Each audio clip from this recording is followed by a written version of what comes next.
സർക്കാരിന്റെ മദ്യനയത്തിനെതിരെ സംസ്ഥാന വ്യാപക പ്രതിഷേധം സംഘടിപ്പിക്കാൻ ഒരുങ്ങി പ്രതിപക്ഷം. കഴിഞ്ഞ സർക്കാരിന്റെ നയം അട്ടിമറിച്ചെന്നാരോപിച്ച് സംഘടിപ്പിക്കുന്ന പ്രതിഷേധത്തിൽ ക്രിസ്ത്യൻ സഭകളുടെ പിന്തുണയും പ്രതിപക്ഷം പ്രതീക്ഷിക്കുന്നുണ്ട്. എന്നാൽ നയത്തെ നിയമപരമായി നേരിട്ടാലും കോടതിയിൽ അത് നിലനിൽക്കില്ല എന്ന വിലയിരുത്തൽ പ്രതിപക്ഷത്തിനുണ്ട്.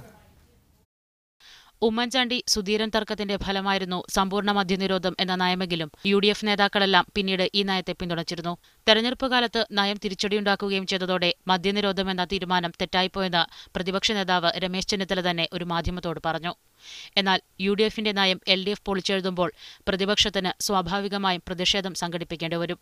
വരും ദിവസങ്ങളിൽ അത്തരത്തിലൊരു പ്രതിഷേധത്തിനൊരുങ്ങുകയാണ് പ്രതിപക്ഷം.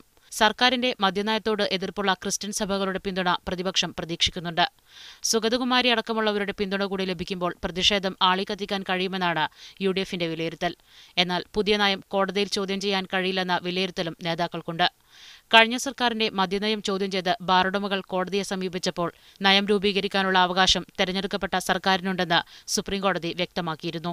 പരമോന്നത കോടതിയുടെ മുൻകാല വിധിയുള്ളതുകൊണ്ട് നയത്തെ നിയമപരമായി നേരിടാൻ കഴിയില്ലെന്ന് സുധീരൻ അടക്കമുള്ളവർക്ക് ധാരണയുണ്ട്. മീഡിയ 1 തിരുവനന്തപുരം.